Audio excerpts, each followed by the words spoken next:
Where are you from? Australia, Ajahn. I see. How long you been practicing?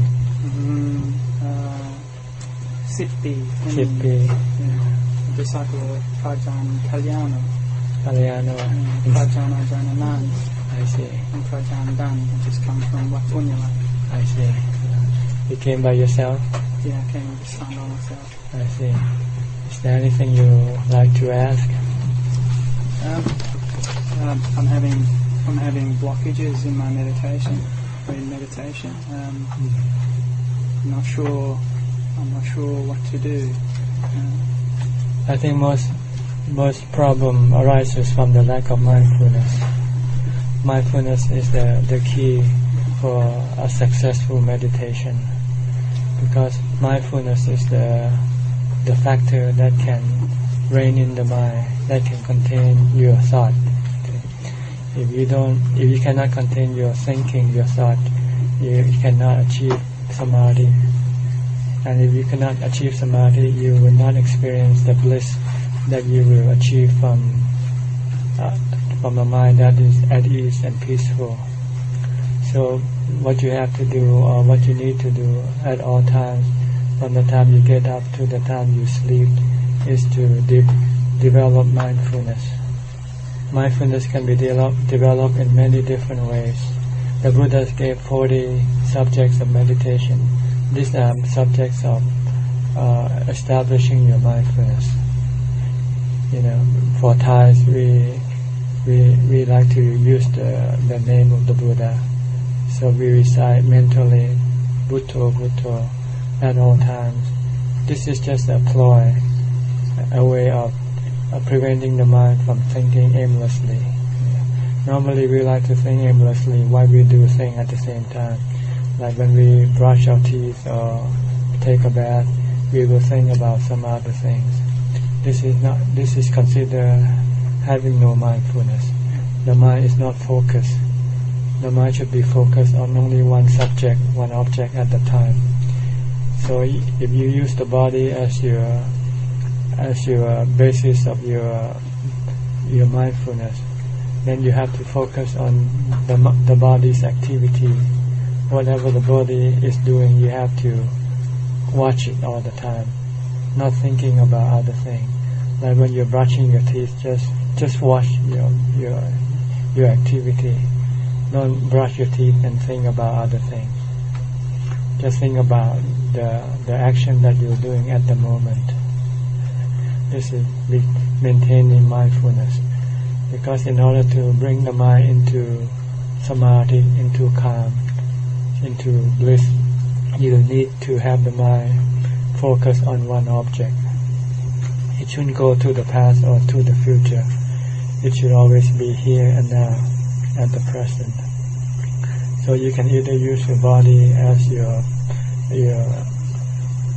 object of your mindfulness, or you can use some other object, or you can recite a mantra like the word Buddha, or a phrase if you like, Hare Krishna.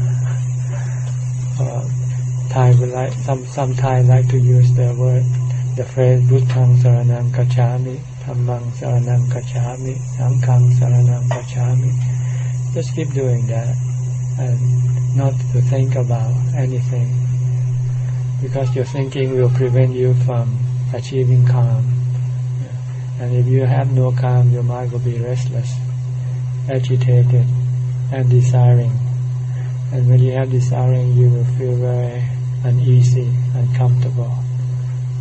So this is the main problem with most meditators. They lack mindfulness. So this is what you should try to do, is to develop mindfulness. And the most efficient way of developing mindfulness is to be alone. If you're living with other people, you will be distracted by their activities or by their engagement. They might talk to you, ask you questions, and your mind will then have to think about those things instead of focusing on the object of your mindfulness. But if you're alone by yourself, like if you stay in a temple, then you can have all the time, no distraction, to maintain mindfulness. And when you have good mindfulness, when you sit in meditation, your mind will enter into calm very easily, maybe 5 or 10 minutes, if your mindfulness is continuous. If you focus your mind on just one object, if you sit, you might use the breathing as your object of establishing your mindfulness. You can just keep focusing on your breathing. As long as you don't think about other things, very soon your mind will enter into calm very quickly. Ajahn, how long should one keep a kammatthana practice for before trying a different kammatthana? Like, how long should one devote to a particular kammatthana before one realizes that kammatthana may not be suitable for that person? Normally, the kammatthana is not the problem. The problem is the mindfulness. See, the kammatthana are like medicine. You have to know what's wrong with your body, right? When you got a headache, what do? You look for painkillers. If you got stomachache, you have to look for a different kind of medicine. So this kammatthana are specific for a particular problem. For instance, if you have sexual desire, then you have to use asubha kammatthana. If you have hate in you, then you have to use metta, compassion. It depends on the problem that you have at that particular moment. This is just to bring your mind back into normalcy. See, when you get mad, you cannot do anything. So you want to get rid of that madness, that anger. And the only way to get rid of anger is to forgive, to have compassion, to look at people as your brothers, your friends, not to look at them as your enemy. If you can look at people as your loved ones, then you can easily forgive and forget. Then you can come back to normalcy. You can stop your anger. Once you're back to normalcy, then you just use your personal kammatthana, the one that you use basically at all times. If you use your body, you continue on to focus on your body. You only use different kammatthana for under different circumstances. If you're mad at someone, then you have to forgive them. If you have sexual desire, then you have to look at the asubha aspect of the body to get rid of the sexual desire. So this kammatthana are only used when you have problems. They are like medicine to cure your particular illnesses. But when you have no illnesses, no problem, then you use your regular kammatthana. If you use your body as your kammatthana, then you keep watching your body at all times, whatever you do. If you use the parikrama, you use the mantra Bhutto, then you keep on repeating Bhutto, Bhutto. Basically, this is what you do. Or when you sit, if you use anapanasati, then you focus on your breathing. In this day and age, Ajahn, there seems to be that a lot of people are suffering from fear, a lot of fear in the world. Do you have any thoughts about how people can deal with this fear so they can calm down? Fear arises out of ignorance, lack of the right knowledge of the truth. See, we are afraid to lose things. We are afraid to lose our body because we are ignorant of the truth of the things and body. We don't see the impermanent nature of things. We don't see that everything rises and ceases. Nothing remains the same or remain forever. And we also don't know that who we are. That's the real problem. Our delusion make us think that the body is ourselves, when in fact the body is just another vehicle, or like a automobile, like a car that we use to take us from place to place. We are the driver. The problem is we don't know that we are the driver.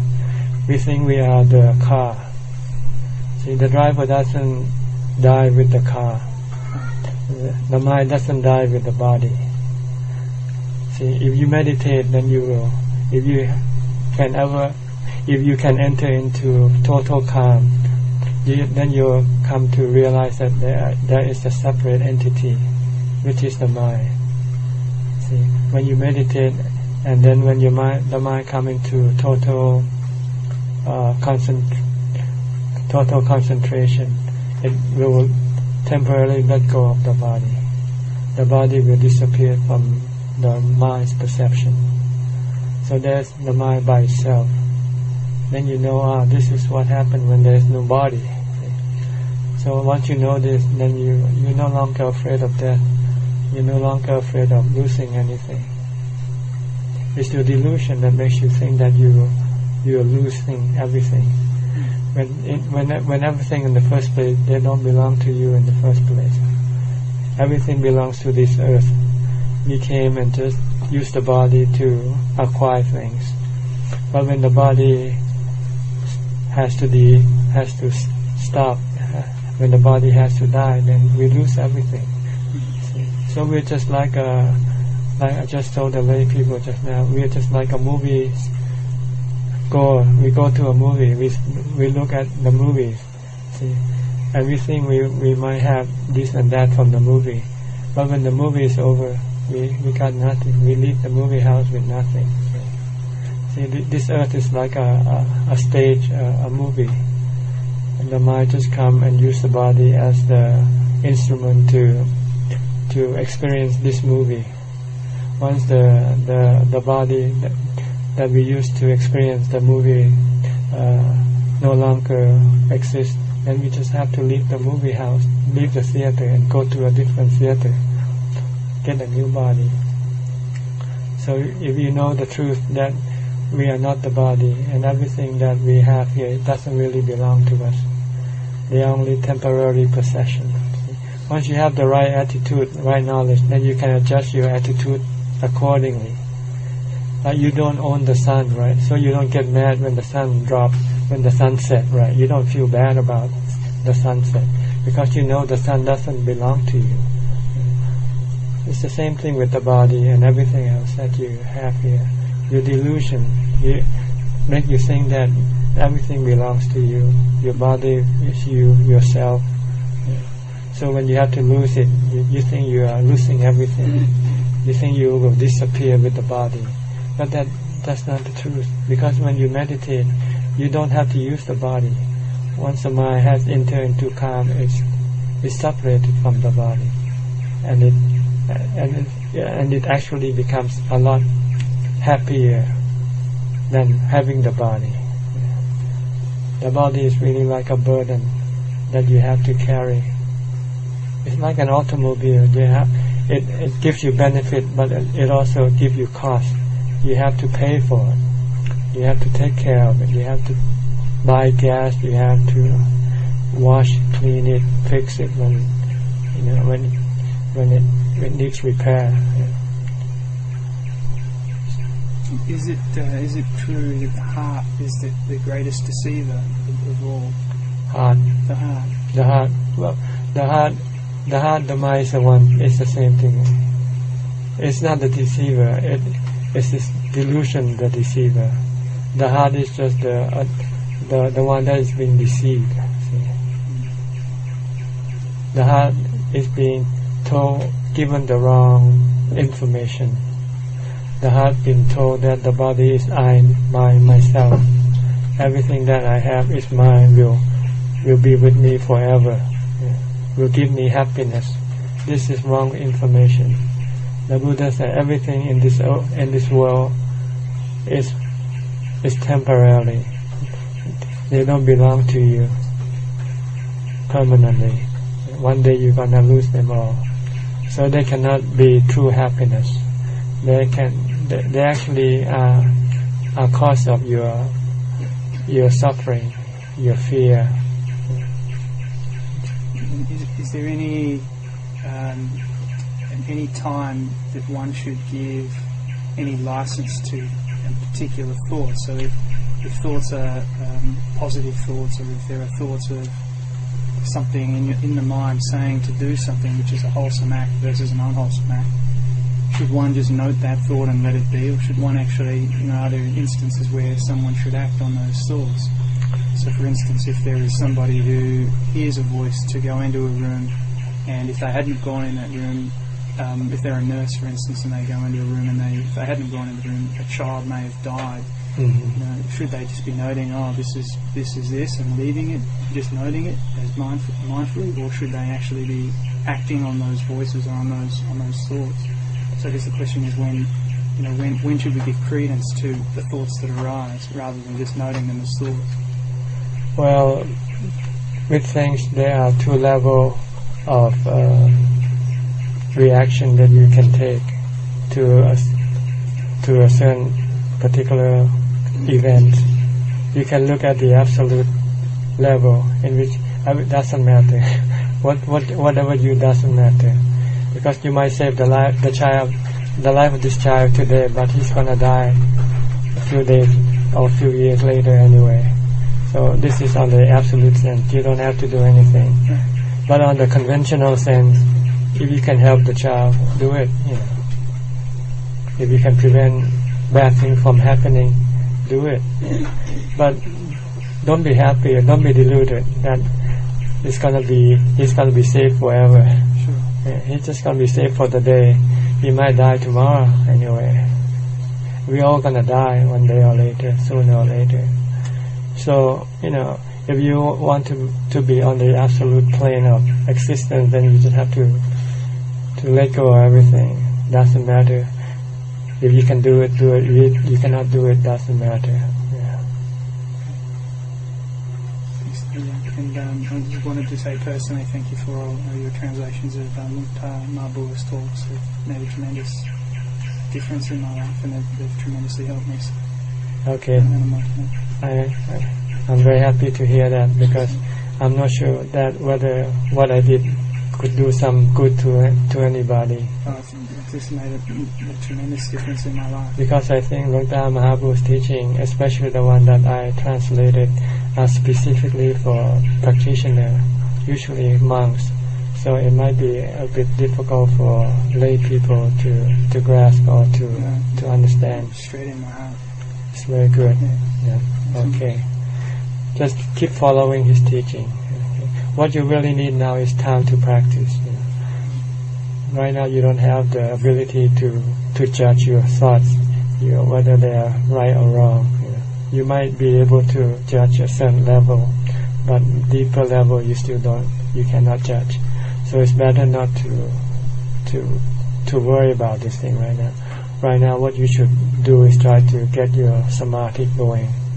Once you have samadhi, then you will get a better understanding of the truth, and then you can judge for yourself what you should do or what you shouldn't do. Then it has to come from your experience, from the mind that is peace and calm. A mind that is peaceful and calm is rational. It doesn't have the emotional side involved. So you can make the right decision, the proper decision. Okay? Makes sense. All right.